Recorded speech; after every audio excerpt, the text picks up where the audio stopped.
What's going on, guys? Thanks for tuning in to another episode of the Red and Gold Standard Podcast.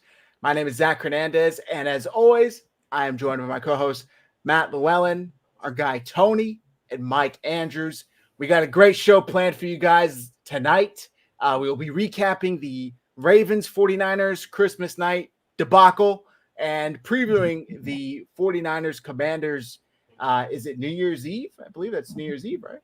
New Year's Eve showdown. So without further ado, before I toss over to the guys, if you're tuning in on YouTube, make sure you hit like and subscribe. If you're tuning in on X, we can now see your comments. So make sure you actually comment in the X live chat so we can see them, and like and repost the stream because it helps more than you guys think. Now that I got all that out of the way, Matt, how you doing? I'm doing pretty good, Zach. Turn the page on that one. We're on to the next one. Good Christmas. Hope everybody else had a great holiday. Didn't end the way we wanted it to, but we're still here. So still number one in the NFC and on to bigger and better things, namely the number 32 ranked defense in the NFL. Yeah, it is a nice get right game. Tony, it's great to have you on. How you doing tonight, bud? Zach, what's up? Matt, Mike, thanks for having me on. Hello, everybody. Hope everyone had a Merry Christmas, Happy Holidays. Yeah, we had a tough one this week. I'm glad to be on to be able to talk about it. We're going to cover a lot of things, and that's pretty much it. I'm excited to be here and grateful for the opportunity, guys. Yes, sir. Mike, how you doing? I am great. I want to say cheers to all the viewers. The last Thirsty Thursday of the year is here. There you go. And I'm doing good, man. You know, we got the loss out the way. We knew what that game meant heading into it. Absolutely nothing. But still doesn't mean it doesn't sting. We're gonna break all that down, and we'll talk about turn the page to this Washington team that is looking to make a statement of their own. It's gonna be a good one. That's right. I hope everybody had, like Matt and Tony said, hope everybody had a Merry Christmas. Fantastic. I know it was spoiled to end it, but that's all right. I hope you had a great Christmas Eve, Christmas Day. You know, I was doing the math, and it's like for the next 4 years, Christmas is gonna fall midweek, and that's just gonna suck because then you got to work like Monday, Tuesday, and then you have the days off. It sucks, but it's all right. So this game was a perfect just amalgamation of Murphy's Law, and to me it felt like watching that NFC Championship game versus the Eagles last year. It was just like thing after thing after thing went wrong for the 49ers after a good start. Now granted, obviously the Eagles game went bad like that. This game, the 49ers, started off hot, got a 3-and-out, and then got the ball, drove the ball down the field, and then unfortunately Purdy throws an interception, doesn't see Kyle Hamilton sitting right there in the end zone. Matt, I'm going to start with you. How did you think of the 49ers? What did you think, of the 49ers start to this game Monday night? It looked good right off rip. 3-and-out against a Ravens defense. It's been hard for the 49ers at times to get those 3-and-outs early. We always worry about the mobile quarterback. We always worry about the guy that can extend plays and kind of negate the defensive line. But they were able to get off the field early, give the ball over to the offense. A couple of chunk plays puts them right near the red zone. And then, an unfortunate decision by Brock Purdy. I know there's some questions about routes and concepts and things like that. At the end of the day, I think Brock Purdy needs to, recognize that safety, but nobody's perfect. He doesn't typically make that mistake. I think that, it was one of those where he had a couple chunk plays and then felt like being aggressive. So it's one you hopefully learn from, and one that, didn't cost the 49ers too much. Their very next drive, I believe they got a safety. So it was something that, it was a mistake, but you could build off of it. And, the 49ers kind of got the safety. They got a field goal later, kind of out to a 5-0 lead, and they looked like they were going to get right. Yeah, they did. And I was fully under the belief that this game was about to turn around. The 49ers were about to take the lead, and they never really were able to catch up. Mike, we keep hearing this offense isn't meant to play from behind. It's not built to come back from a deficit. And then, of course, I'm watching the game at my mom's house with my family, and I hear the stat. I hear the dreaded stat. Kyle Shanahan is 0-38 in games where he has any deficit in the fourth quarter. And every time I hear that stat, I want to punch myself because it's just so frustrating. What do you think when people say that the 49ers simply cannot come back from being down? I heard the stat incorrectly also because that's how they presented it during the game. But then I saw that it was when you're down 8 points. If he's down 8 points. So the Niners have had back and forth in the fourth quarter, and they have won games with Kyle Shanahan. But I also heard it the same way. That's not what they said on TV. And then you just see the 0-38, and I'm like, oh my God, here we go, right? But when the numbers actually all shake out, less than 20% games are won if you're down 8 in the fourth quarter, like in NFL history. So it's not that crazy. It's crazy that he doesn't have one, right? But it's not that crazy. I think it's a little bothersome when one of the brightest offensive minds in the NFL can't come back from that kind of deficit. But the offensive line started falling apart. We were losing weapons all over the place. People playing through injuries and all that stuff. No excuses. The Ravens did what they had to do. They held on to a lead. They were spotted. A couple of turnovers and things like that. So I felt like this is crazy. They have to score again. I just wanted the team to get another field goal because in all of the losses this year, the offense has only put up 17 points, and it's driving me absolutely crazy. I know the game finished with 19. I get it. But that safety was from the defense. I couldn't believe it was going to happen again. I'm like, come on, we got to get a field goal. They drove all the way down the field, and they didn't do anything. I'm like, oh, my God, here we go again. Turnover. So, it is what it is. The stars are aligned. The Niners put up more than 17 points. We're going to win. That's it. The magic number is 18. Remember a couple of years ago, the magic number was 30 rushing attempts. 30 rushing attempts, right? The magic number is 18 this year, guys. If we get more than 18 points, the Niners are going to win. If that's It is weird. It is weird. 17. And then they got the safety. Tony, we had seen the Niners do somewhat of a good job keeping rushing quarterbacks, mobile quarterbacks in check. Jalen Hurts wasn't really able to do much. Kyler Murray didn't really beat them too much. And then Lamar happened, and it seemed like the 49ers defense, I don't know if they had a different game plan, if they felt like they could win differently. They were giving up the edge, losing contain. What did you think of how the 49ers defended Lamar's mobility? I think their goal was to kind of attack it the way they attacked Jalen Hurts. And you saw them start off that way, but then once that lead started to build, you saw them just kind of just become aggressive and just start going. And once you do that, you're going to have lanes that just open up, and he's going to take advantage of it. And he did a couple times. And it's not even the one play he broke off for 35 or 40 yards or something. That was the one really big run that he had. But the majority of it was just getting to the line of scrimmage and creating an extra minute until a wide receiver showed his numbers and peeled off, and he would just make that throw and totally kill the 49ers defense. So I understand their rush concepts. I understand their game plan to try to make him a pocket passer, but when you're starting to build a lead when you're playing from behind, that's hard to do. You want to get back there and try to nail them, but they couldn't do it. And they had opportunities to. Chase Young had one. Ji'Ayir Brown had two that he could have nailed them on a blitz off the slot, and they just couldn't get it. They couldn't finish the task. So, it is what it is. They tried it. It didn't work. Then they started playing from that behind notion, and they just became undisciplined, and it just opened up the lanes, and it cost them. Yeah. Mike, do you have something to add? Specifically with the mobile quarterbacks, we ran down all of them. I think the most was 46 or 49 yards, something like that, and it wasn't Jackson. So, as far as containing these mobile quarterbacks that used to gash the Niners defenses, I think those days are long gone. And it depends on how you want to credit it. I would like to think that Steve Wilkes has something to do with that.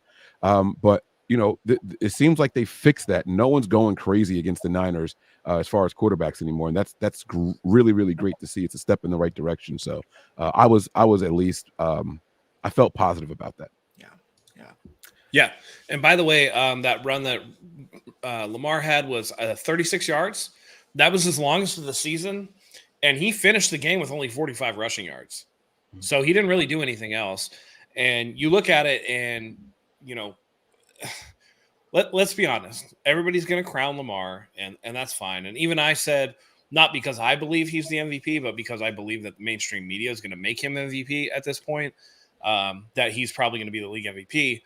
But was anything he did super impressive to me? Not really. The Ravens put up 30 points after getting 5 turnovers. against a team that probably won't turn the ball over 5 times in a game in the next decade. You won't see that again in the next decade. Lamar averaging 7.2 yards per attempt. A lot of that was just, run after the catch. People want to denigrate Brock Purdy for being run after the catch. It's not like Lamar was slinging the ball deep down the field. That's not what was happening here. Again, as Tony said, it was a lot of he's on his feet, making things happen, and finding a guy once he peels off. But at the end of the day, that to me is not a bad game plan for the 49ers. The 49ers had more passing yards, had more rushing yards than the Baltimore Ravens. If you take away even 3 of those turnovers, let's just cut the turnovers in half. They have 2 or 3 instead of 5. This is a much closer game, and we're not talking about Lamar Jackson as like this grandiose master of the quarterback position as everybody's trying to do right now. Not necessarily in, our circle, but, mainstream. They just can't get enough of Lamar Jackson. And, it is what it is. Flowers, kudos to you. You won, they won the game. But this game was closer than it had any right to be. That defense allowed friggin' Sam Darnold to throw a touchdown pass on him. So it is what it is. I think that the 49ers can just kind of like toss away a lot of this film, particularly the interceptions.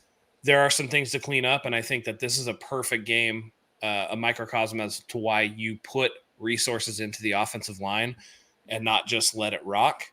I know that Trent Williams went out. They stuck Colt McKivitz on the left side, and he immediately got beat. I'm done with Colt McKivitz. That dude is a bum. And when you sit there and when you pay 99-cent store prices, right, you're not going to get brand name. You're getting whatever the 99-cent store brand is, right? You're going to go for the 99-cent store mac and cheese. It's not going to be Kraft mac and cheese. It's going to be this garbage. It's going to taste like shit. It's going to look like shit. It's going to go down like shit. And these offensive linemen that they're finding in the 5th, 6th, 7th rounds, they're shit. They're shit. And they're not putting any resources into it. And you wonder why Brock Purdy, for the second game in a row, has to come out of the game with a stinger because nobody's protecting him.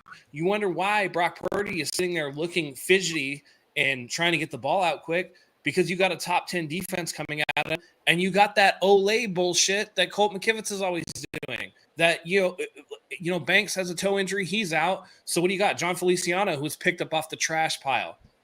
If you stick trash in the game, if you have trash in your house is going to stink. Like, what do you expect? We rent our recycling resources bottles into the offensive line, and not just Trent Williams.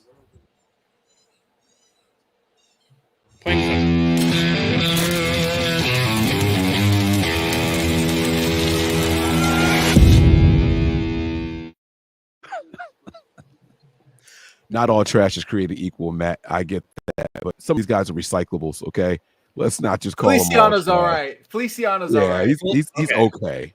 He's okay. All right. Listen, I'm focusing on Colt McKivitz because Colt McKivitz is like a bag of dog shit where the bag is torn. So then, what was Burt for that right tackle when he came in? You got to get rid of it as quickly as possible. And no offense to the man, I'm sure Colt McKivitz, the man, is fantastic. But in terms of NFL right tackles, you're dog shit, bro. I'm sorry. Yeah. This game was so frustrating. And like I said to start the show, everything that could go wrong did go wrong. And I'm watching this game and I'm thinking the chances that, 1, your ball gets tipped is very low. 2, your ball gets tipped about 3 yards, 4 yards in the air is very much more lower than that. And the chances that ball gets tipped 3-4 yards in the air and there's only Ravens around there to catch it is even the lowest. And it happened 3 times. My mind was blown. Look, first interception, 100% on Purdy.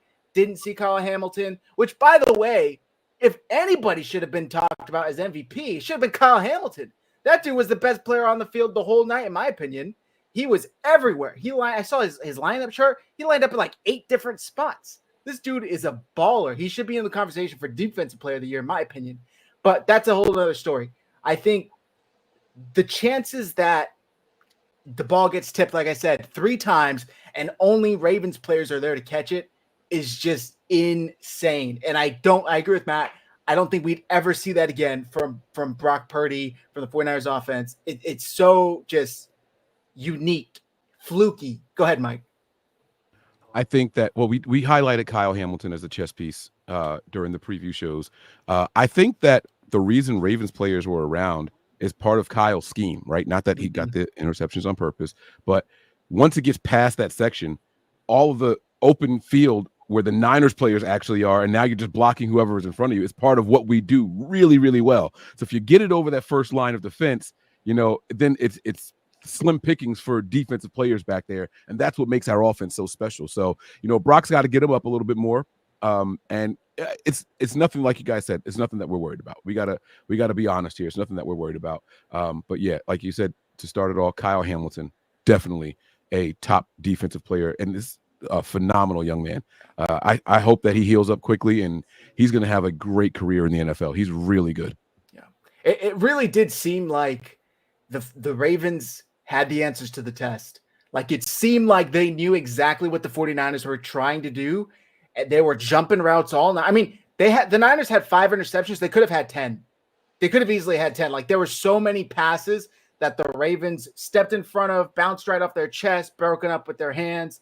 And it was really impressive to see from just like a defensive standpoint. But on the flip side, I was kind of hoping we would have seen some adjustments. I understand a lot of it was fluky, like I said, but we went away from the run very early. And I understand when you get down. I mean, I drove home at halftime, and from getting in my garage, coming up with the gifts, we went from down 8 to down 15, 16. I forget what the difference was. Out of nowhere, it's like 30 to 12. And I'm like, oh, okay. Like, it was just 13 to 12 or something crazy like that. So the game switched literally in a matter of minutes. But early on, it really did seem like Kyle Shanahan wanted to come out passing. It was a very pass-heavy scripted plays.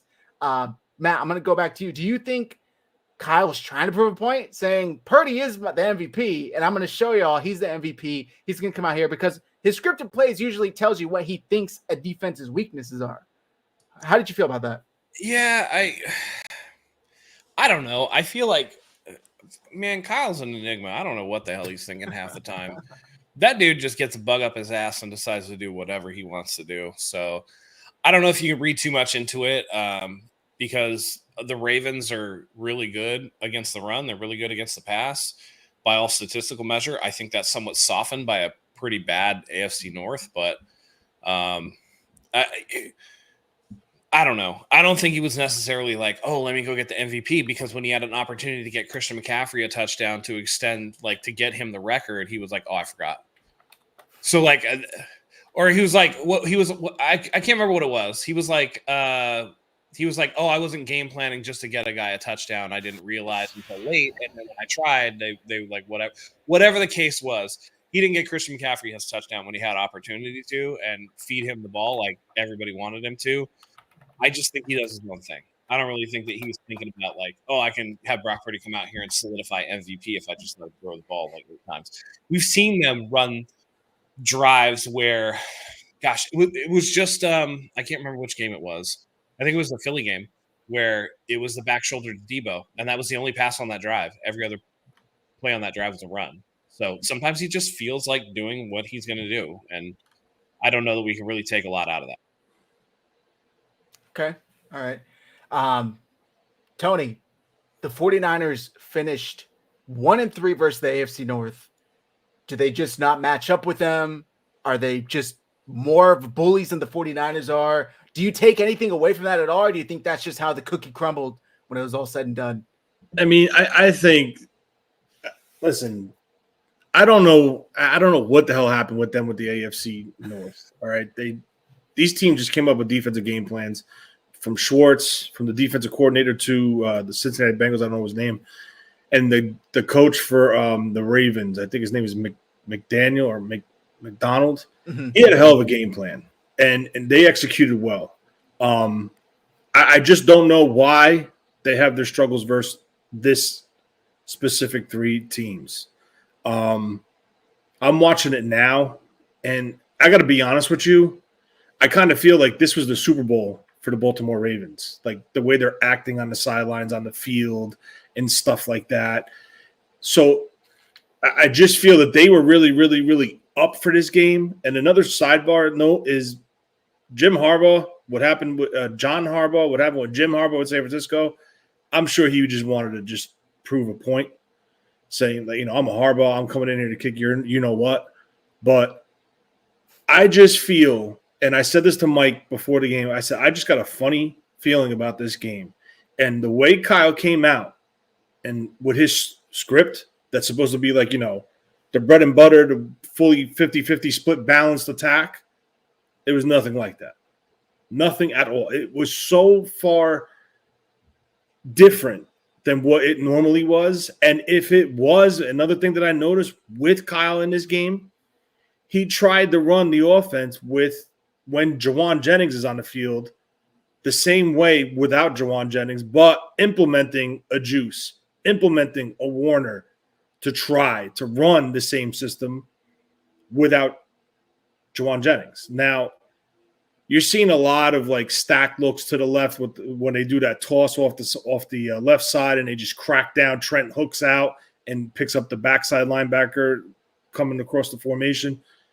And they're doing it with Warner. They're doing it with Willie Snead. Like I said to Mike, I said this on Twitter, I honestly think this offense missed Jawan Jennings a lot more than what people realize and what he brings to this offense as a threat. Because they can go three wide, they can go with the three personnel, three wide receiver sets, and they can still run with it as long as they have Jawan Jennings on the point of a bunch, on the top of the bunch formation to that side, because he's that physical of a blocker, but he's also that threat as a wide receiver, and he just brings that mentality. So, Baltimore had an excellent game plan. They executed. They played their game, like they played the game of the year for that team. Now, I don't know if it's just, I guess the whole NFC North took it that way except for the Steelers. I don't know. But I was really, as a Kyle Shanahan ultra fan, I was shocked the way he went out, because the tell-all tale is when they needed to score, they went right down the field riding on McCaffrey's back. Right down the field and they scored with no issue. Yep. But then it stopped. So was he trying to see how they would react, see what they would do, and then it just got to the point where they just got so far behind? That was it. Mike, before you go, great one. I see your comments here. What's so hard to admit? Purdy's the reason for this loss. Stop blaming Kyle. You really need to stop blaming the defense and stop blaming the O-line. Purdy threw all 4 interceptions before Trent got injured. Now you're making an excuse we ain't have the 4th best wide receiver on the team. I can't. There's way more that goes into a game, 1. And 2, if you want us to just say Purdy's the reason for this game, then we could have a 5-second show and end it there. But the game's a whole hour long, and there are multiple factors that go into a loss. Like, I don't understand. If you just simply want to hear Purdy threw the game away, sure. Purdy's 4 interceptions are the main reason the 49ers lost this game. But there's a lot of context that goes into those interceptions, so it's kind of just very level. I would also say this: interceptions 3 and 4 were because the O-line didn't hold blocks. So 3, he was flushed out of the pocket and tried to make a play, and 4, they didn't block, and he got his arm hit. So there is some blame to go to the offensive line. I don't think anybody's blaming Kyle for the game plan. I think that we're just looking at it like trying to break down what he was thinking. And I don't think anybody here mentioned the defense. I think the only reason the way we mentioned the defense was that they actually did a solid job containing Lamar Jackson and what they wanted to do. It's just that 5 turnovers makes that almost impossible. Mm-hmm. I specifically said, if you only get 30 points off of 5 turnovers, your offense ain't that good. So I don't know, man. If you want to blame Brock Purdy, that's all you. Join the line, okay? Be a fucking lemming, walk to the cliff, jump off with every other asshole out there. I don't care. If that's what you want to do, I'm here for it. I'm here for you. Thank you for watching. I appreciate you. I respect your opinion, even though I disagree. Because I think it's just real easy to watch the stats and look at the stat line and be like, oh yeah, Brock Purdy didn't play bad. Take those 4 interceptions out, and Brock Purdy was 18 of 30 for 255 yards. And nobody's going to be mad at that. That's not a bad stat line. It was certainly more efficient than what Lamar Jackson's stat line was, right? 252 on 35 attempts or whatever it was. So the turnovers obviously played a part. but it wasn't just Brock Purdy. We've all said that the first one was definitely on him. That's 100% a fact. But even, you look at Kyle Shanahan, his own coach is being like, yeah, man, that's bad luck. And you'll never find another game like this where the quarterback has 4 interceptions. By the way, I just want to put this out there. Tom Brady, including his 2004 MVP season, threw 4 interceptions 6 times in his career. So miss me with that shit. And if you really want to take it a step further, Christian McCaffrey, 14 carries, 107 yards, I think, and a touchdown, and they lost. But he's the most valuable 49er, I thought. That's what everybody who hates on Brock Purdy is saying. How come every time that the 49ers have lost, Brock Purdy hasn't played his best? What does that tell you? That tells you it's a quarterback-driven league, and when Brock Purdy plays well, the 49ers win, often by double digits, often by 2 or 3 scores. So you do you, man. Mike, I had cut you off. What you were going to add on to what Tony was saying? That was great. Yeah, no, I just think that the Ravens defensive plan, you asked like what it was about the AFC, and like you said, Shanahan doesn't have a winning record against Schwartz, but this game in particular, one thing that I noticed is for the last 3 years, all we've heard about is Shanahan's offense and the motion and what it does to people and it puts them in conflicting spots and all that stuff. The Ravens did not care at all about motion. These guys were as flat-footed as they were from the time they broke their defensive huddles. I have never seen a team not respond to motion at all. And we can say that, motion's not a big deal and all that stuff. It is pivotal in football, which is a game of inches. We talked about the tip balls just hitting off of someone's hands and going up in the air the right way and all that stuff, and why these guys were around. They weren't responding to motion. They kept their feet in cement until after the snap, and that tells you a lot about what they were determined to do in this game. We are not going to let them dictate what we're going to do on defense. It's going to be the other way around. They're going to have to take what we give them, and they challenged the Niners. So kudos to them. I thought it was a solid game plan. We talked about were the Eagles exposed, and after the Niners beat them, right? I mean, Buffalo kind of put it out there. Niners executed it, and then they go on to lose 3 consecutive games, right? I am worried. Not so much about these last 2 games, but particularly about what's going to happen in the postseason when teams say, hey, we're going to go back to that Ravens game. What did they do well? In the postseason, this is going to be the game that they study, and they're going to say, hey, don't bite on the motion. Don't bite on the motion. I saw you, Tony. Good. I listen, I understand what you're saying. It's a valid point, but I honestly feel watching this game twice now, I don't think there was as much motion as there normally is in their regular games. Like, they motioned, yes, but it was just a basic motion from left to right or from right to left, or McCaffrey from flex next to the quarterback straight out to the right. And I honestly feel like the playoffs are different. Like, it's no holds bars in the playoffs. It's win or you go home. And I think Kyle will have a different mentality. And I think the mentality, what we saw versus the Cowboys, versus Philly, versus all the teams that along the line that the Niners just continued that streak with, was a different mentality than what we saw on Christmas night. It was different. Like, there wasn't that balanced attack. There wasn't that run it down your throat.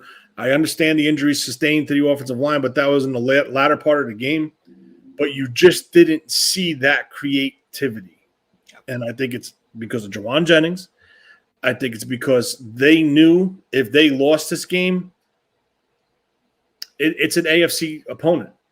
It's an AFC opponent. If it comes down to a tiebreaker, the Niners have that lead on a tiebreaker versus Dallas, versus Philly, versus whoever it is.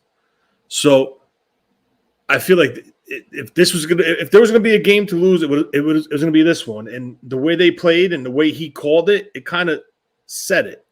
Like, our backs aren't against the wall. Now, going forward, it's different.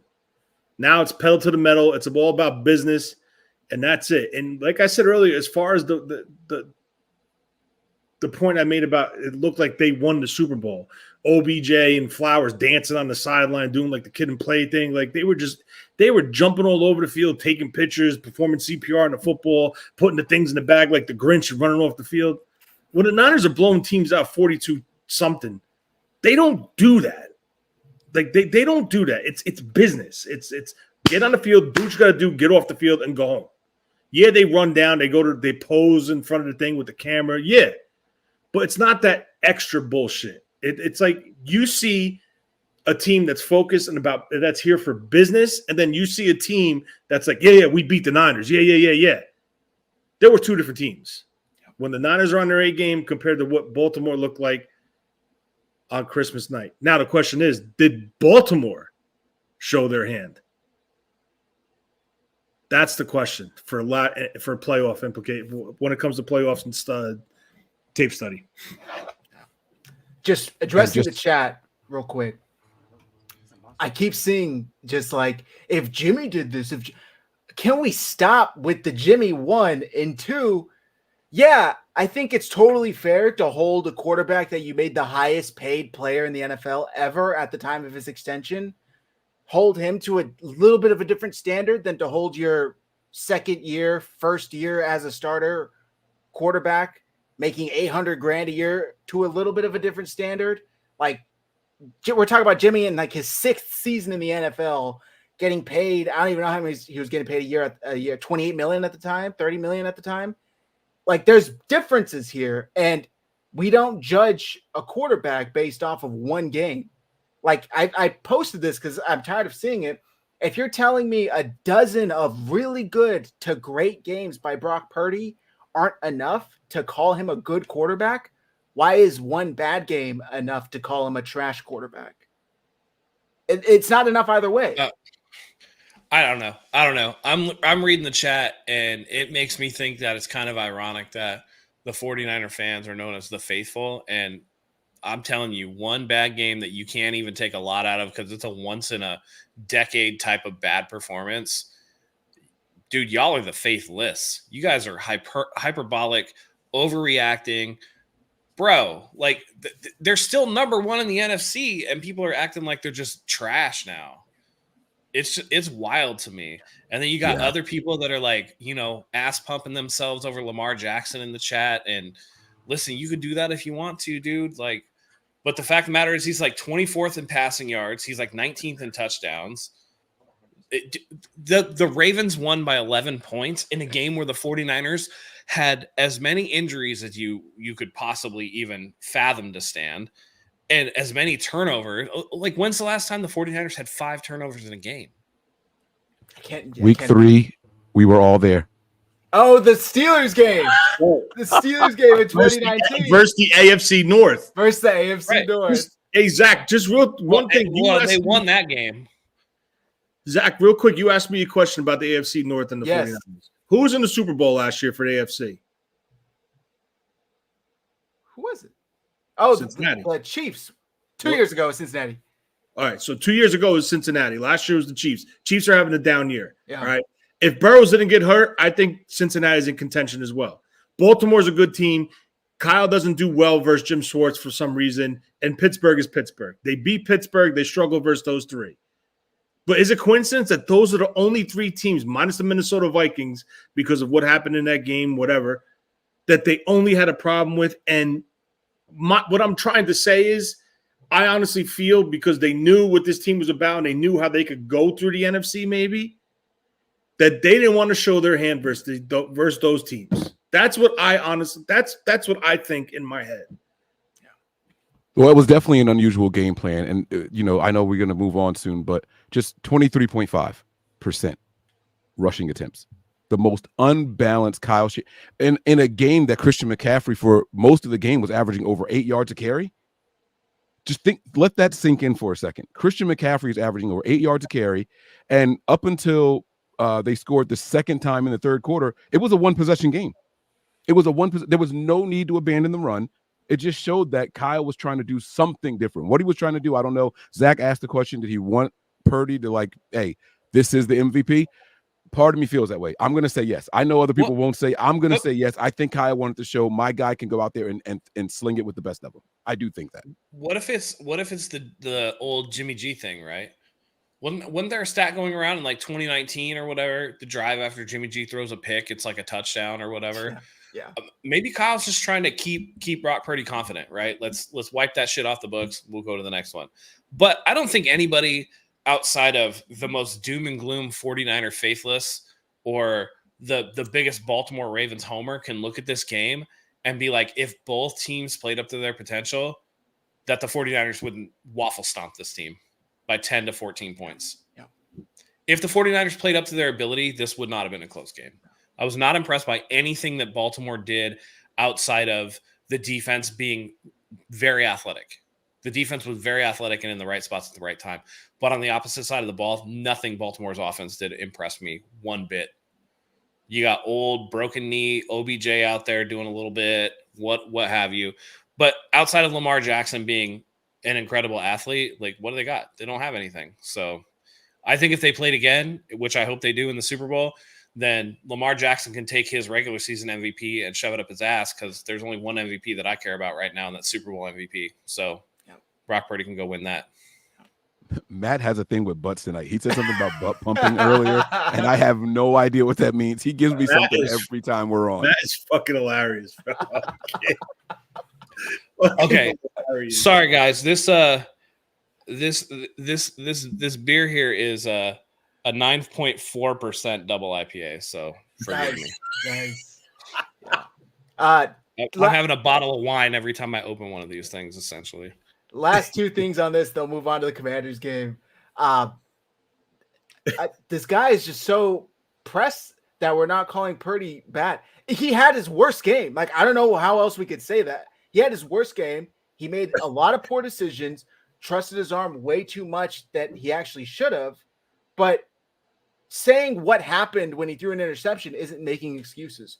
That's like getting in a car accident and being like, well, that guy ran the red light. I don't want to hear it. You got in a car accident, didn't you? I don't want to hear he ran a red light. That's a point on your record. Yeah, you're just explaining what happened. Like, his elbow gets hit as he's throwing the ball.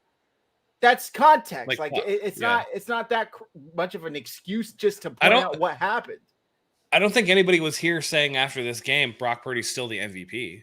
No, we all agree for MVP. Yeah. None of us have said that. It was a bad game. Absolutely, was a bad game. But you have to look at it in that light. You know, that some of this stuff just happens. Some of this stuff is bad luck. But at the end of the day, the 49ers lost. That's great.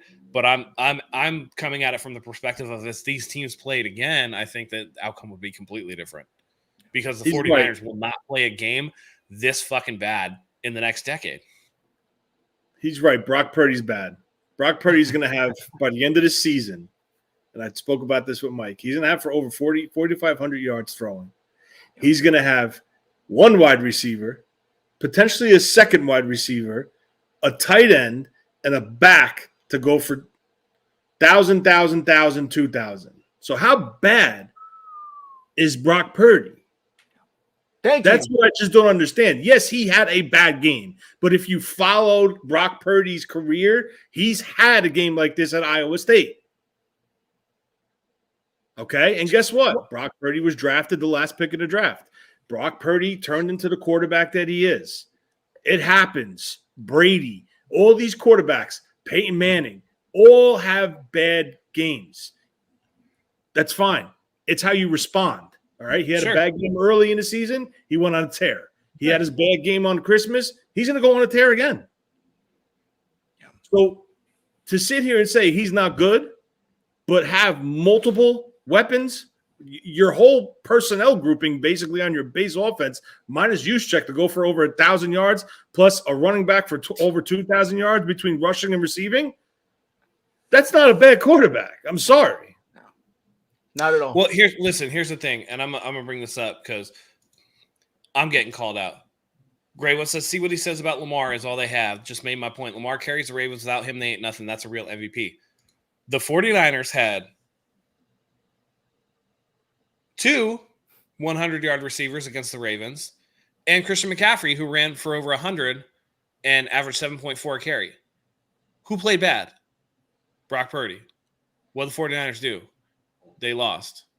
So if you have every other player on the team play good and the one guy plays bad and then they lose, isn't that kind of the same thing? If Lamar Jackson played terrible, would the Ravens win? No, they'd lose, even if other players played well. So you're talking in a circle. You're making the same point without even knowing it. So I don't know. And this is hilarious too. I've never said he was bad. I said he had a bad game. You want to stroke him when he wins, so hold him accountable for his bad play. What does holding him accountable look like? What do you want me to do personally? Do you want me to go buy his jersey and burn it? Like we've all agreed he played poorly. We said it was his worst game. It's like the people that were like, Kyle and John need to be held accountable for trading picks for Trey Lance. What do you want me to do? Watch the tape. Watch the tape. Dude, you know what? Some people have said it online, and I totally agree. I've never seen some people root for an underdog or root against an underdog so much until Brock Purdy. Like, watch the tape. The first interception absolutely was on him. The second interception, hell of a play by the defensive back. That's just a hell of a play. By the way, Joe Flacco threw a pick six tonight on an exact same concept, right? A jailbreak screen, essentially, that the defender was in the way. Joe Flacco tried to pump him up in the air like twice, and he still tipped it and picked it and took it back. And that was a linebacker, let alone a defensive back. The second pick, I mean, that one, you know, what are you going to do? Like that's that tip on. That happens. That was a design play. If you want him to do the Peyton Manning and throw at the dude's feet, I guess you can do that. I guess in hindsight, you can say that. The third pick, I've seen people saying, dude should have realized that the flag was out there. He shouldn't have thrown across his body. We've seen him throw across his body. And he threw it to George Kittle. And George Kittle does what George Kittle does sometimes that I absolutely hate. George Kittle does not catch the ball with his hands. He lets that shit come into his body. And he did in this situation here, and it bounced off of his shoulder pad and went up in the air, and it was another tip. If George Kittle puts his hands out in front of him, at worst, the pass is knocked down, let alone it might have been completed. And then the fourth one, your line doesn't give you a block, and your arm gets hit when you throw the ball. So what am I supposed to hold Brock Purdy accountable for? The fact that George Kittle likes to catch the ball at his body? The fact that Colt McKivitz is a turnstile? The fact that he's trying to make plays that he's made before, prior. Nobody had a problem when he threw that pass to Deebo Samuel, outside of us who actually criticized it week 1 against the Steelers, where he threw back across his body. Or against, I can't remember who it was, but he hit another one to George Kittle across his body, down near the goal line. He did that twice in a row against the Bengals. And we were all like, don't do that. What are we going to hold him accountable for? He didn't play well. That's fine. But you can't just say, oh, these 4 turnovers were his fault. That's looking at the box score. That's not actually watching the game. Yeah. Like he's gonna have bad games. Every quarterback does. Like I said, even Brady had 6 games where he threw 4 picks. It happens. It happens.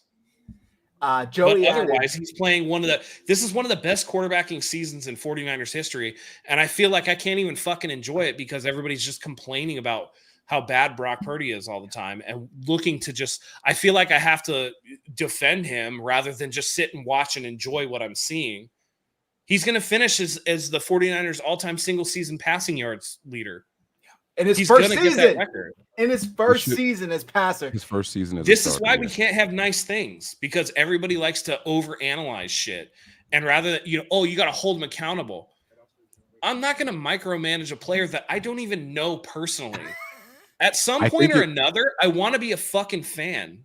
I don't know about you guys, but I like to enjoy the games. When the game's over and it's done and we're not doing this show and stuff, I like to do other things because I have a life. If you need to sit there and break down every minutia, all 22 on Brock Purdy, that's your thing, dude, but that's not me, and you're not going to get that from me. I think it's about presentation. Brock Purdy had a bad game. I think we all agree with that. Now, what contributed to it? Maybe if we said it that way, maybe if that's how we started it, maybe the reception would be a little different with what we're I don't know. But this is why I'm on full screen and not reading the chat until you guys pop something up on the screen. I refuse. I can't do it on this show. I can't do it. I refuse to do it. What's funny too is like he literally had a perfect passer rating game. He's had multiple 3 touchdown, 4 touchdowns, 0 interceptions game. And I've never seen you in here praising him. Like you said, we love to praise him and call him the next great thing when he plays well, but we don't hold him accountable. Well, we do both. Like we've clearly talked about how poorly he's played when the 49ers have lost, which is funny because a lot of people like to put the 3 losses on him.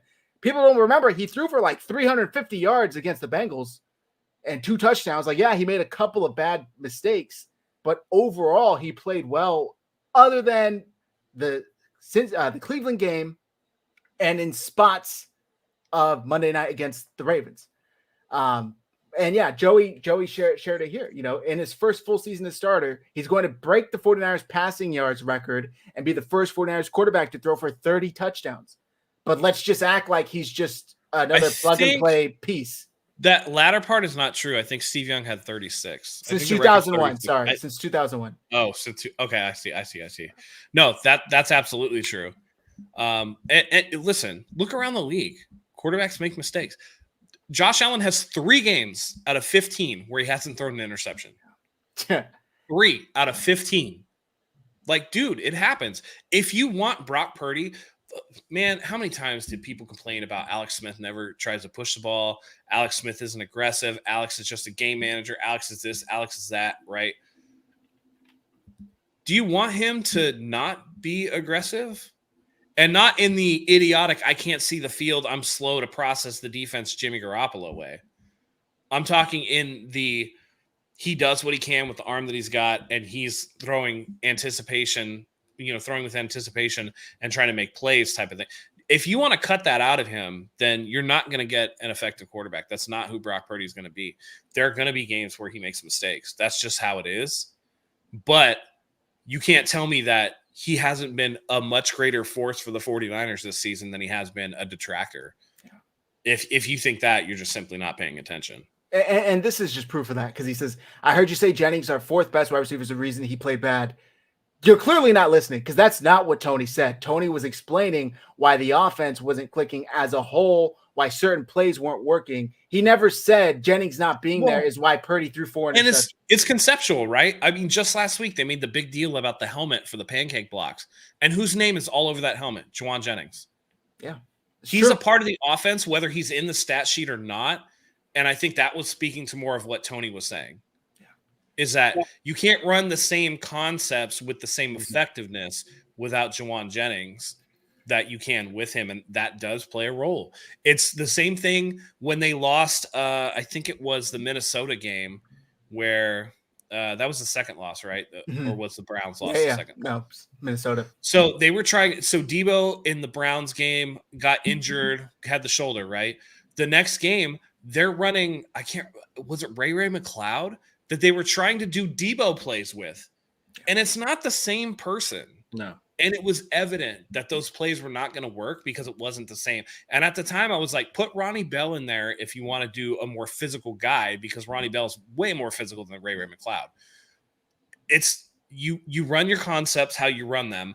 And if somebody's out, Kyle Shanahan's not going to redesign the entire offense because Juwan Jennings out. That's not what we're saying. It's that some of those things aren't going to be as effective because Juwan Jennings excels at certain things, namely blocking. So... Also, throwback here. Don't forget Patrick Mahomes had a bad game against the Raiders. The same day. We just watched Patrick literally Mahomes. The same day. Throw the game away, play like shit. Yep. And he's, the highest paid $500 million quarterback, multi-time MVP. Like, lost to Officer Farva from freaking Super Troopers. And again, what does holding a quarterback accountable look like to your eyes? Do you want us to come up here and sit and talk for an hour about how Purdy needs to be better? I'm not his coach. I don't have his number. Do you want me to get his number and text him? Like, what does a fan podcast holding a player accountable look like to you? I'd love to know. Because other than us saying what he did wrong and why we think he did it wrong, there's literally nothing else we could do. So with that said, I think we're going to go ahead and move on with the show, because there's just a lot of nonsense coming out of this commenter.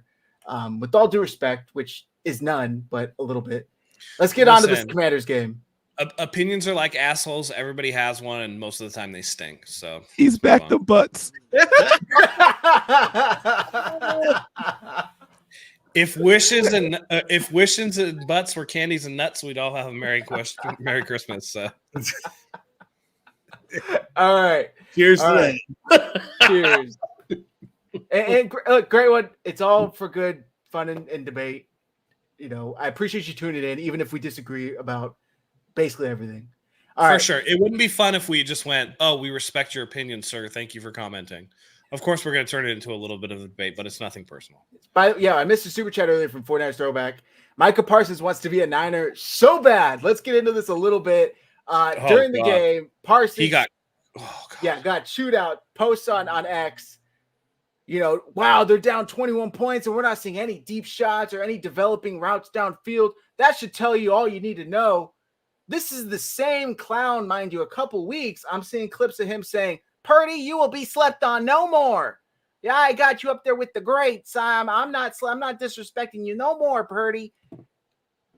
Micah, you're a pass rusher.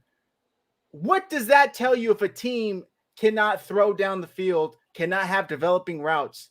The first thought in your mind is their offensive line can't hold up for probably longer than 1.5 seconds. They cannot trust. Jadeveon Clowney looked like he was 21 years old. Like he was out there just abusing the 49ers offensive line. Whoever the hell he was out there against, I saw him getting in the backfield within half a second.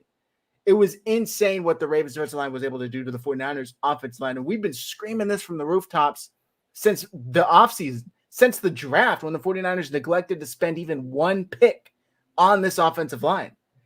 So it was ridiculous. But Mike, I'm going to throw it to you. What did you make of Micah Parsons' comments? Why the hell is this man so obsessed with the 49ers?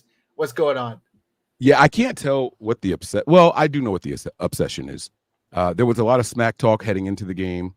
And I think that the Niners players kind of just literally just LOL'd him, right? They didn't do a whole bunch of afterwards. Like there wasn't a ton of gloating or anything like that. It was just the LOLs like, all right, it's over for you, right? And so he took it to heart, and he's been waiting for the downfall of the Niners since then. And this is the first loss. This was the worst loss, so on and so forth.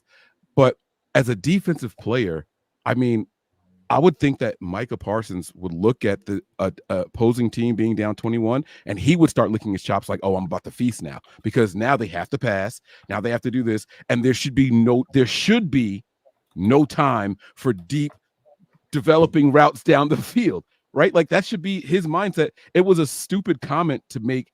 And that's what you do for a living. Like you, as a pass rusher, should salivate when you see your team is up by 2 or 3 scores. And you say, oh, now it's my time to go out there and really get paid. Here's where I earn my incentives. Here's where I get my bonuses, right?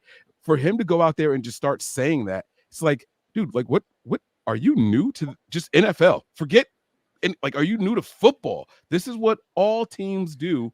When they get up big like that, they feast on the offensive line. They send extra pressure. They'll send 6 instead of 4 or 5. Like they just do that all the time. I don't know why he was so baffled by what he was seeing, and to put it out there, like so everyone could see it. Just it spoke volumes about the mindset, and like it was just haha, someone got you. It wasn't us, but haha, someone got you. You know what I'm saying? So yeah. It's just weird. It's tongue in cheek, and it's like it was celebrating someone did something we couldn't do. And it was hoping for a blueprint to be put out there. I hope we see you guys in the playoffs. Skip Bayless is going to say it for him. You know what I mean? But it is absolutely weird how he's constantly, I mean, talking about the Niners. I mean, he's got the Niners nuts in his mouth more than a squirrel. I've never seen anything like this before. And this is going to happen a lot more. Let me be clear. With all these sports, all these players having podcasts and all that now, and you're talking about the top 2 teams playing, you're going to see it, but the bad takes are just bad takes. Like it's one thing to talk about us. It's another to have a terrible take like that. They're down 21 and there's nothing going on downfield. How? Like, why? Why should that be happening? So it was just weird. Not only that, but right after a week removed from your quarterback getting smacked, like you guys had 3 points for most of the game. But I liked Gronk's comments on it on the Up and Adams show. I'm gonna play this clip here. Let me make sure the screen is working with us. Okay. This is credit to Up and Adams. And he says down 21 and there are no shots or development throws. Should tell you all you need to know. Is Micah, is this okay to do? Okay. It's really weird that he's tweeting that out there. First, there's a saying out there: losers focus on winners and winners focus on winning. And if you want to be a winner, you just got to focus on winning. It's really, really weird because in this case, though, Micah Parsons is one of the best defensive players in the league. He might win Defensive Player of the Year this year. But on top of it, it's a team game. It doesn't matter how good you are as an individual. It matters about a team. And it's weird that he's tweeting that after a loss versus Miami in Miami. And then he's tweeting that about a team that absolutely dismantled the Cowboys when they played them this year. So it's just weird to me because he's an outstanding player and he's doing his thing this year. But you're worried about the San Francisco 49ers and you're tweeting about them. I really don't know what else to say besides it's a weird situation. I really don't know how to break it down from there. So genuine. That's facts. Yeah. So genuine. It's just weird. Like it's just straight up weird. And I really don't know what else to say. Dude, Rob Gronkowski is the type of dude. He was so good at football that I remember a route that he ran. It was against the Pittsburgh Steelers, and he caught like a fade route, and he cooked the DB off the line so bad that he pointed at him and laughed before he spiked the ball. Yeah. Like this dude, he's a winner. He's got a ton of Super Bowl rings. And so if anybody's going to talk about, hey, winners focus on winning, it's going to be him. Yep. And I also think that it's kind of corny that he's talked about the 49ers every single week. Like he is obsessed with them. Like when, it's like when you get together with your boys, right? And you got that one single friend that's caught up on this girl that's kind of like friend zoned his ass, but she's like really good looking and he can't stop talking about her. And you guys are everybody in the group is just like, dude, can we not talk about this anymore? That's what this is like. It's just completely, I'm with Gronkowski. It's completely baffling to me. I don't understand why he's so obsessed with it. I have never heard Gronk speak other than a commercial. And then that New Year's Day with Steve Harvey, where he spiked the Harvey bust, right? I didn't know that. Like, I don't know how to say it without insulting him because he was on our side, and I shouldn't. But like, I didn't know that he could do that. That's what I'll say. I didn't know that he could do that. Like I just thought like, oh, football, get ball, catch ball, run. Like that's Gronk. I mean, everything says like his favorite toy is a rock. Like I just don't know. Like that's always been my impression of him. Like I just thought he was like this physically gifted Neanderthal. I'm sorry. And so like just listening to him speak and not be like playing a character was actually pretty good. So shout out to Gronk for that. That was supposed to be a compliment, I swear. The one thing that I've heard about Gronk is that he was really, really, really smart with his money and his investments and stuff. So that he's like all set in retirement. That's one of the things that like all of his teammates have said. Dude was really good with his money. Dude was really good with, putting stuff away and, diversifying and all this stuff. So yeah, he definitely played that party boy role while he was in the NFL, but there's definitely depths that most people don't get to see. But I understand what you're saying, Mike. Great one says Debo needs to stop talking too because we haven't been winners since '95, and Debo's my guy. We're not going to get into this, but there was this whole weird drama between Debo and apparently he thought Cam Newton. Turned out that some Seahawks fans with no lives got his number and catfished him and got them to pretend he was Cam Newton. In his defense, there's only one person in the world that would text like Cam Newton, so I do see why he thought it was Cam Newton. But it is like it's like what are those fucking daytime TV reality shit, like the soap opera. It's like a soap opera almost. Yeah. Like every day on social media, the 49ers are doing something crazy. Somebody said something stupid. The stories just write themselves, and us as content creators, it's just the easiest job to come on here and talk about it because they just provide constant gold. But all right. We were supposed to do half the show on the Ravens and half the show on the Commanders. We've gone a little longer on the Ravens. That's all right. Let's get into this Commanders game. Some people are calling it the perfect get-right game. I don't know how I feel about that. Washington's got a pretty shitty field. It does worry me. There's a ton of 49ers beat up. I had the injury report pulled up here. Let me share it with you guys because the name, it seems like it's only getting longer. So today, the following players did not practice: Eric Armstead with the foot and knee injury, Aaron Banks with the toe injury, Ji'Ayir Brown with the knee injury, Ross Dwelley with an ankle injury, Jawan Jennings still with the concussion. This is his second week dealing with that. Jordan Mason with an illness. Christian McCaffrey got a vet day, and Jalen Moore had a concussion as well. And the following players were limited: Oren Burks, knee, Javon Hargrave, hamstring, Deebo Samuel, neck, Ambry Thomas, knee and hand, and Trent with the groin injury. full participants, Danny Gray, Elijah Mitchell, and Brock Purdy. Mike, we started the show saying the 49ers, there was a little less urgency in this Ravens game because they knew it's an AFC opponent. They had a little bit of breathing room. Well, now the breathing room's gone. And unless they want to count on getting help from other teams beating other teams, the easiest way to lock up this number 1 seed and get that bye week is to win this week and win next week. How much does that concern you with the following laundry list of injuries I just read out? The Niners, with a real game plan, should be able to beat Washington's team with half of their active roster, with half of their starters. I know that sounds disrespectful. Washington, they do have players that are going to be motivated. They're going to be going out there. They're playing for jobs. Ron Rivera will likely not, be the coach next year. And when coaches leave, usually players leave. We saw a mass exodus from the building during the trade deadline. That's how we ended up acquiring Chase Young. Montez Sweat goes to Chicago, if I'm not mistaken. And I expect more of that to happen. They aren't in a position to win. They're looking for a quarterback and all that. So I do think that the Niners should be able to go out there and handle business. I'm not overly concerned about anything. I think there's going to be plenty of Niner fans in the building. I looked up tickets today, and on the home team side, 50-yard line, the second row tickets were only $170. Now, maybe it's because it's New Year's Eve, maybe it's because it's New Year's Eve, and so they aren't expecting a lot of turnout. But that was on a third-party site. That's the resale price.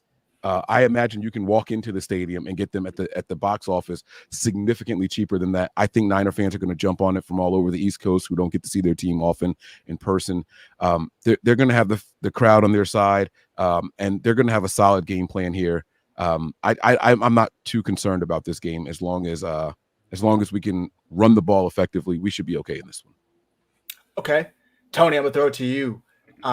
Did the 49ers offensive line struggles continue? How do you feel about that moving forward this week and next week and into the playoffs, to be honest with you? How concerned are you? It's concerning. If you're a 49ers fan and say you're not concerned about it, you're just kidding yourself. You're fooling yourself. But I think they can put a unit together, prep them for the whole week, and get them through. I think Trent Williams is going to play. Cole McKivitz will be on the right side. If Aaron Banks can't go, I'm good with Feliciano playing the left guard. You got Brendel in the middle, and now you got Burford at the right side. So it kind of seems like Burford now, again, would be the weakest link, if you will, according to other Niner fans and media and stuff like that. But again, if they stick to what they've done to get them to this point, I don't see it as an issue. I truly don't. Armstead's the biggest question mark on his team. We don't know. I don't think it's his knee. I think it's more of his foot with the plantar fasciitis. So with that being said, they did add Sebastian Joseph Day to the roster, who I think will come in and play a role versus the run defense. And it allows Kinlaw and Givens to go back to the role where they were more successful in that relief role, that part-time role. They're not getting a lot of snaps, so it's not wear and tear on his knee. So they added another depth piece to the puzzle, and I think it's going to help them versus the run on the interior now. Trying to think. Juwan Jennings, if he's out for another week in the concussion protocol, that's Matt, maybe you might know, but isn't that like a major red flag that's 3 weeks now and he still hasn't cleared? They could just be being cautious. The concussion protocol is they can't move him up until he has 0 symptoms. And by 0 symptoms, even if he wakes up and is like, dang, I got a kink in my neck and it gave me a headache, they're going to be like, no, concussion protocol still. They're going to be extra cautious with that. Just because of all of the, if anybody watched the game tonight, Elijah Moore, was concussed. So recoveries to him because that looked really bad. He had some involuntary movement, but they're going to be extra cautious about that. But there are, even if it's not a long-term concussive issue in terms of damage or, cumulative effect, there still could be, I'm still having light sensitivity, or when I lay down, I'm a little bit nauseous or whatever. I'm not super concerned about that, but it is. I would rather they sit Jennings for this game and give him an extra week to get back for what looks to be, if everything goes the 49ers way, which I expect it to. I don't think they're going to go, obviously, on another multi-game losing streak.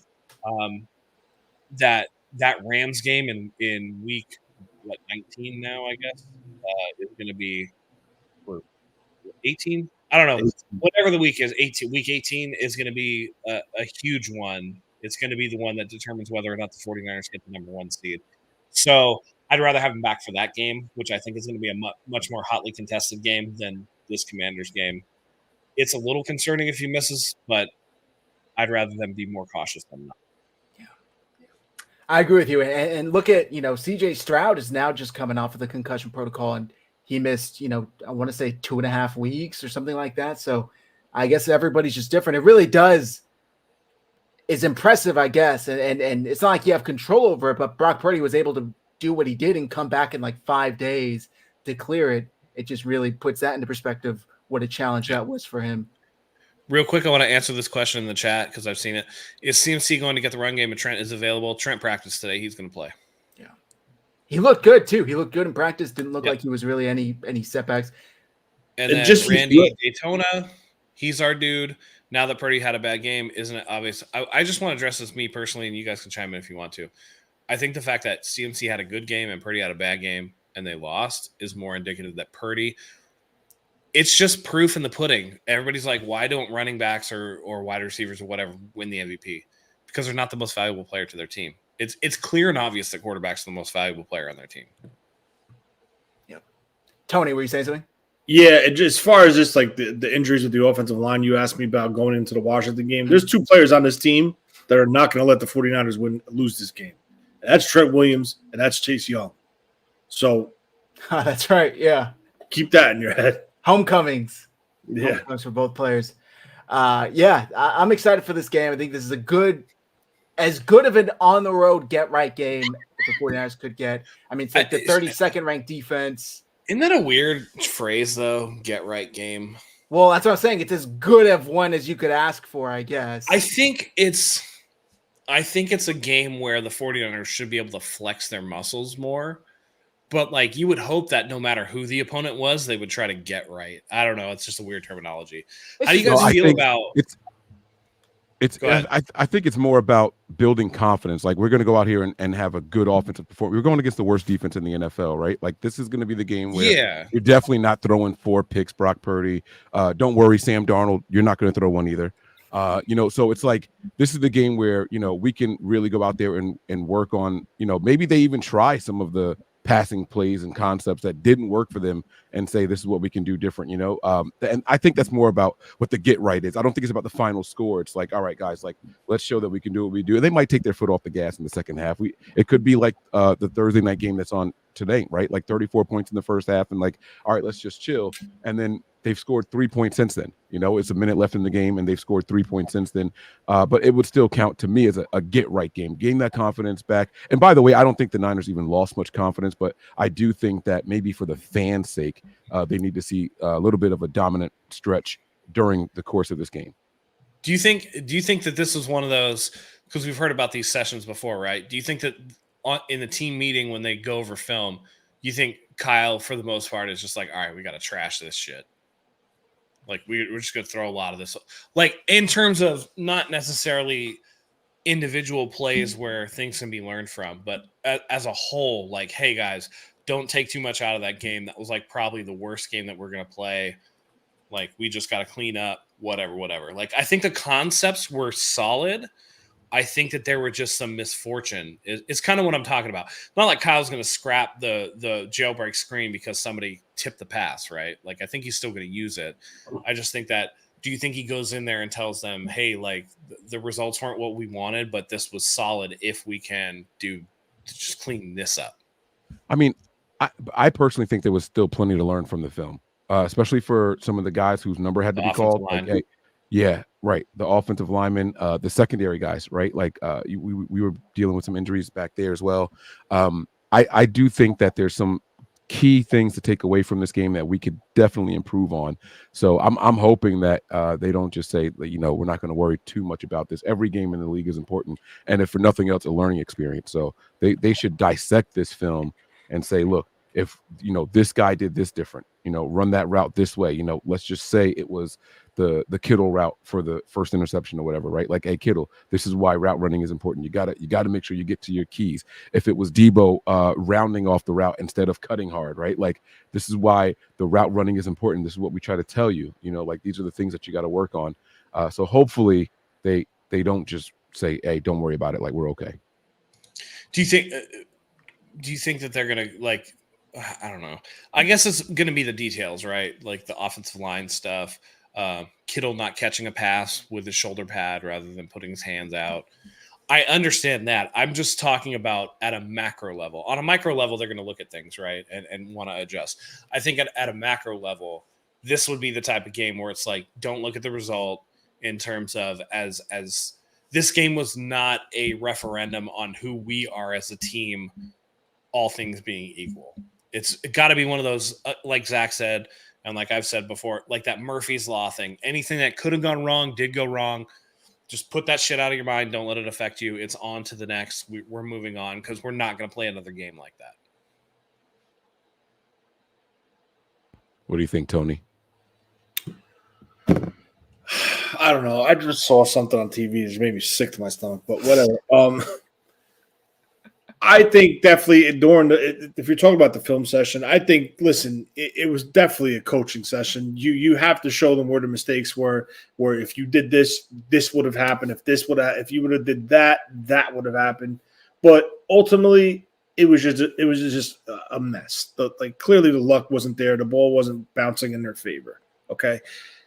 Brock Purdy has 3 interceptions going into halftime, and the 49ers are down by 4 points, getting the ball coming out of the half. Okay, like, I'm in my head saying, bro, we're going to win this shit. It's over. Right? But no, like, the luck was just not, I don't know. But you make your coaching points, you show the film, and then you say, it's behind us. Let's move on. But you still have to show the flaws, what went wrong, how it went wrong. And then you prep for your next team. And they're going to be traveling. What's today? Thursday, Friday. They're probably going to travel Friday because it's a 1:00 game on a Sunday. It's an early game. So they're probably going to leave Friday night to come to Washington, take a red eye, and then sleep and then get their bodies, whatever. But I just think right now there's too many veterans on this team. There's too many guys that have been to the dance, have been in big games, been in the playoffs, deep into the playoffs, some guys to the big dance.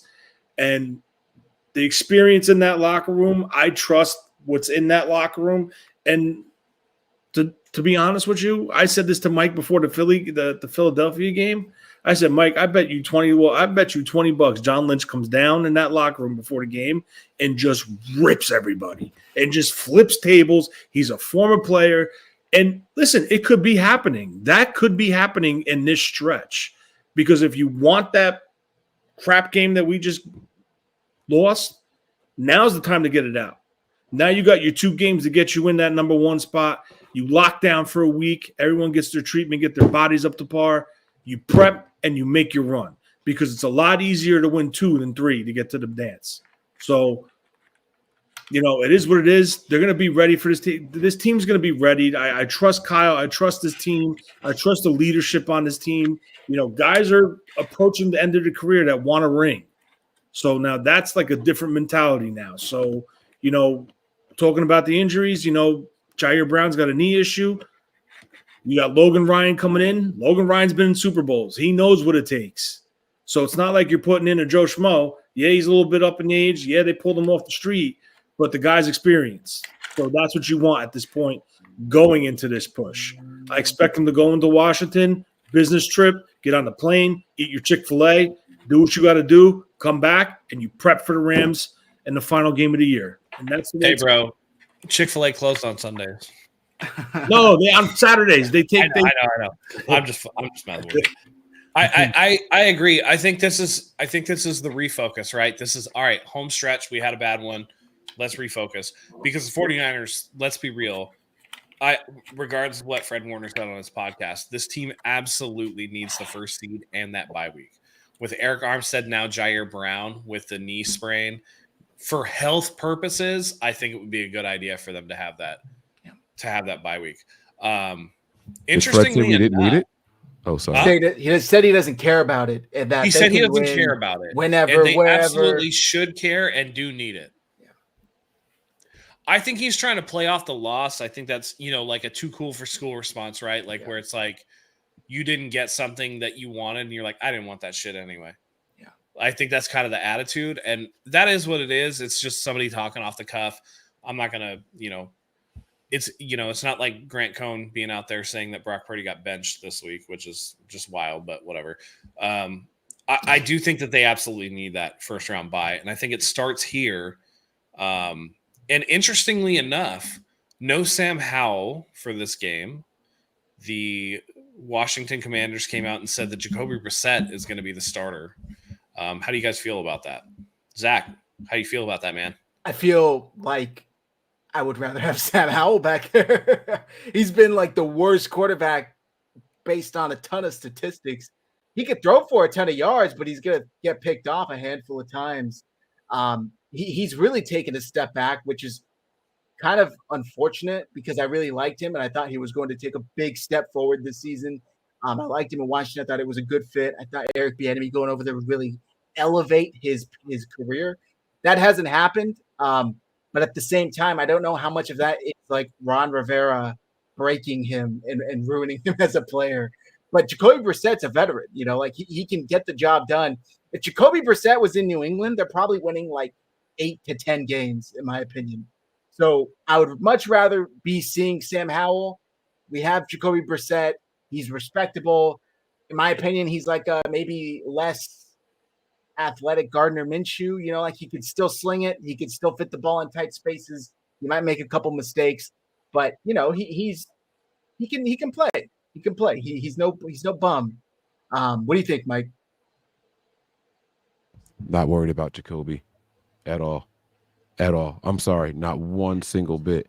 And maybe, I haven't seen him with Eric Bieniemy, calling the shots for him. Maybe he looks completely different than what I recall, but nothing about him puts any kind of fear or hesitation in my heart. I think the Niners go out there and take care of business against him. And I'm looking forward to, correct me if I'm wrong, but the defense has now given us 2 scores in 2 games, right? Like safety and then the pick 6 the week before that. I would not be surprised if the defense scored again, start their own little streak of defensive scores where, the defense was so good all year long. It's like, come on, give us a point.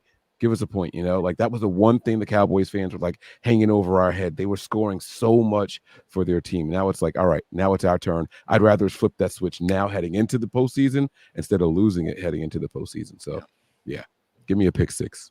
Okay. All right. Well, let's get into this offensive and defensive MVP predictions since it's getting a little late here. Tony, I know you're not usually on this show, so we appreciate you having you. We each take a turn picking our offensive and defensive MVP predictions in case you haven't seen it. So I'll go first. I'm going to go with the offense. I'm going to go with George Kittle.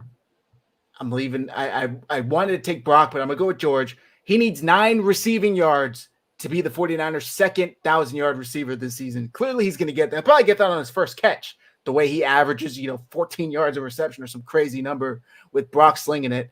I'm going to go George Kittle. I think he has another big game. People forget he had like 93 yards in the first quarter last week. Like he was balling. I'm going to go George Kittle, 148 yards and 2 touchdowns. Mike, who do you got? I'm going to go with Christian McCaffrey. I feel like it's low-hanging fruit. But I don't know what numbers he needs to accomplish anything or anything like that. I just feel like this is a game where we got away from the run. I think he had 14 carries, if I'm not mistaken, in the last game. I think Kyle's going to keep his legs fresh, and they did say that it wasn't due to like injury or anything like that. So I think he's going to come out. He'll get his 17, 18 to 20 carries in this game. Christian McCaffrey. If I had to give him a stat line, let's go with 19 carries, 160 62 yards, and 2 touchdowns. Yeah. Tony, who do you got? I'm going to go, being that you guys are putting up those numbers and statistics, I'm going to go with the 49ers offensive line in the statement game to get this offense back on track.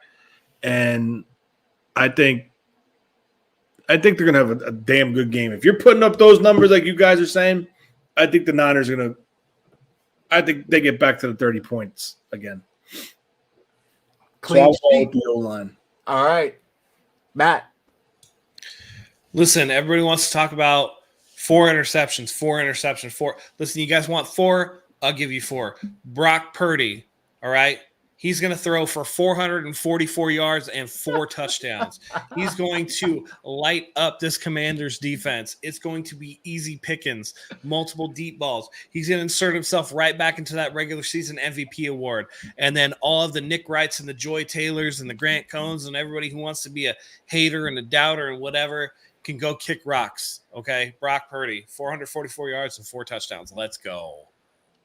Let's go. I love that. All right. Defensive MVP predictions.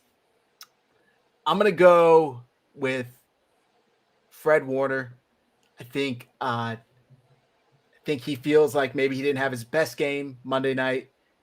I got to imagine he feels a little bad about not being the best defensive player stepping on that field, not looking like it.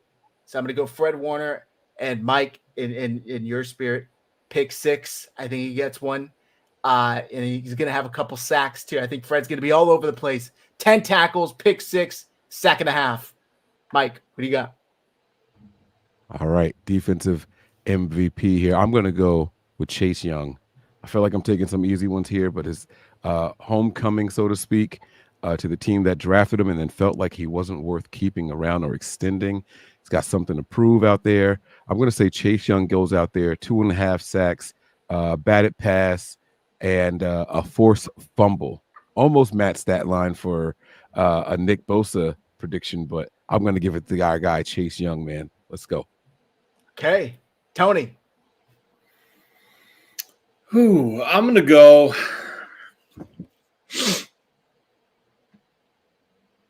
I'm going to go with Diamador Lenore. I think they're going to go after Diamador Lenore. I think they're going to try to put McCullen on him. And I think Diamador Lenore is going to have a game. Okay. That's what I think. I like it. Matt. You know, I've been making these defensive picks for the last couple of weeks, and there's just something inside that just doesn't feel quite right. It just feels weird the way that I've been making these picks. So, Nick Bosa, 3 sacks and a forced fumble. Let's go. I don't even give a shit that it's happened. Let's make it happen again. Nick Bosa, 3 sacks and a forced fumble. Mark it down. Let's do it. Meet the quarterback, baby. Meet me there. Let's go. Yep. You know, I was watching Hard Knocks, and I heard, I think it was Duke Riley. He said, "Don't meet me there, beat me there." And I'm like, oh, shit. Okay, I like that. Don't meet me there, beat me there. So you guys did a bunch of picks, bunch of touchdowns, bunch of that's right. Forced fumbles. Are we hanging a 50 burger this week or what? Well, we'll save that. Bro, wait till you get to my final score. Yeah, we'll get to the final score predictions. Oh shit! Before we do, we got to thank today's sponsor, which I'm going to do it live here. MyBookie, mybookie.ag, promo code Hive. This is the second to last week of the regular season, so go take advantage. I was a couple of touchdowns away from hitting like a 17 grand parlay.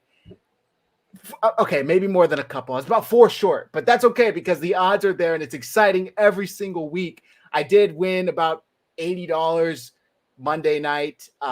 If Christian McCaffrey would have scored that first touchdown, I would have made about $470. But that's the excitement of all of this.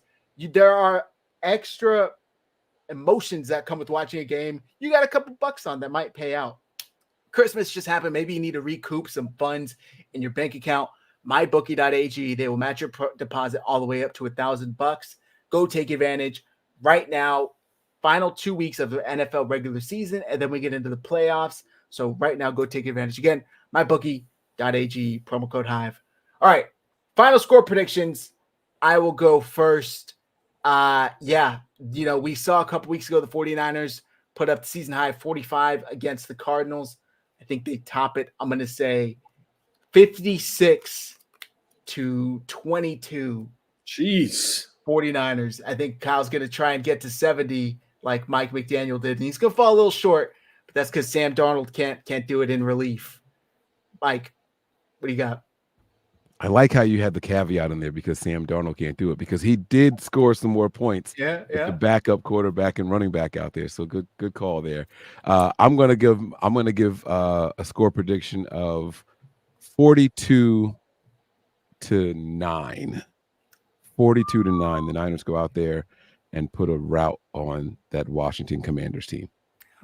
Washington almost puts up as much as Dallas. Look at that. 1 point shy of what Dallas put up against us. Good for them. Tony, what do you got? I'm going to go – I usually don't do this. I'm going to go 38-17. Okay. Oh, my God. All right. Someone just told that? That's pretty close. 38-13. Holy shit. No, 38-17. That's crazy. Matt, what do you got? Listen, I think all things are going to come up 49ers this week. I have the 49ers in an absolute drubbing of the Commanders, 49-0.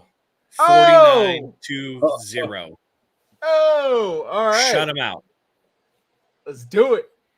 All right. I have a chat pack card already picked. It's a good one. You guys are going to like it. What is one piece of advice that you wish you could pass along to everyone else? And chat, please feel free to comment your answers in the chat as well.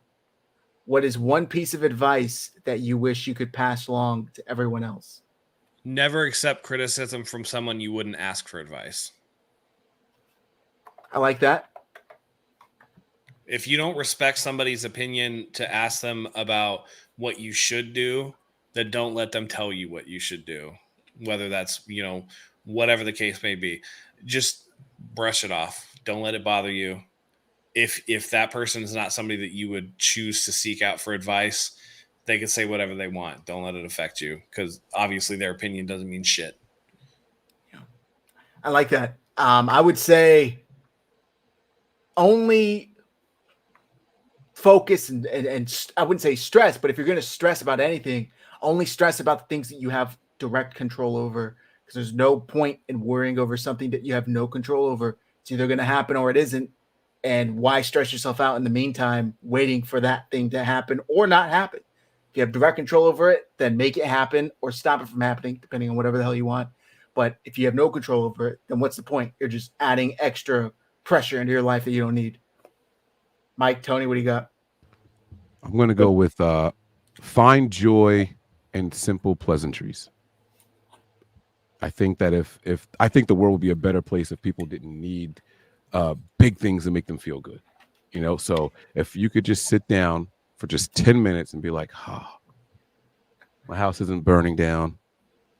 People are healthy right now. It's a good day. I think the world would be a better place. So find the joys in simple pleasantries. Solid. Tony? Mine's simple. Mine's just never give up because life will throw you curveballs. If you let it get to you, just never give up. I teach my son never give up. He says it with everything he does. He gets upset with something. And I say, what does daddy say? He goes, never give up. Exactly. That's my biggest thing. My biggest motivational speech, though, is probably the one from Rocky when he's talking to his son in front of the restaurant in the last one. I don't know. I'm not good with it. It's about. It's not about how hard you get hit. It's about getting up or something like that, right? Like life is going to throw punches at you. It's going to beat you down. It's going to beat you to your knees. Yeah. But it's about getting back up and. It's not how hard you get hit. It's how hard you could get hit without giving. Keep going or something. Yeah. Like that. Yeah. That's my thing. I can't remember it. I keep thinking of that brisk iced tea commercial when I think about Rocky. Right? It's over, Rock. It's never over. I just need something to drink. Randy says he takes a little tea. It's the claymation. He's like, yo, that's brisk, baby. Randy says never date a person with a scorpion neck tattoo. It seems very specific. So That's a never. She hurt never him. Stick, that's a never stick your dick in crazy. I've heard that before too. Yeah. That's like beware of glory holes. Dude, I saw a video of Jerry Jones talking about, did you see that video? He's at a press conference and he goes, I've been here for a long time. So I've been here, for these days, and I've been here for the glory hole days. And we definitely need some more of those glory holes. And he clearly wasn't talking about glory holes, but it's just so fucking. And you could hear the press trying to maintain composure. They were still laughing at him. That was great. I know exactly what Cook you're talking about. It's like, this guy has no idea what he's saying right now. It's hilarious. Absolutely hilarious. Yeah. All right. With that said, that's going to conclude this episode, guys. Thank you, everybody, for tuning in. Mike, let the folks know where to find you. I'm sure they already know, but plug everything. Let them know. Yeah, guys. To start with the Patreon right there at the bottom of the screen, patreon.com/NB9ERS. Head on over there for all of the game day experiences and the live action, some bonus content over there as well every week. And then if you guys don't know already, head over to the YouTube page, youtube.com/nothing-but-niners, spelled all the way out. It's a lot of fun. We're doing shows now. I figured out how to link it to the IG, so we're live on Instagram when we do the shows as well. Thanks to StreamYard. Shout out to them. So yeah, it's a lot of fun, man. But that's where you want to be. Okay, all right, Tony. Thank you for joining us. We got to have you back on. Anything you want to plug? Anything you want to shout out? I'm not plugging. Follow Nothing But Niners. Follow you guys. All the content creators. Just excited to be on. Thank you for the opportunity. Work schedule change, and it's going to change again next week, where I go to midnights after 18 years, but that sucks. But yeah, so just thank you for the opportunity. I had a blast with you guys tonight, and that's pretty much it. Go Niners. All right. Yeah, man. Thanks for hopping on. Matt, carry us out. Yeah, listen, not what we wanted on Christmas night, but we're going to turn the page. It's on to Washington. The 49ers still control their destiny. They're in line for the number 1 seed in the NFC. They just got to come out and handle business against Washington.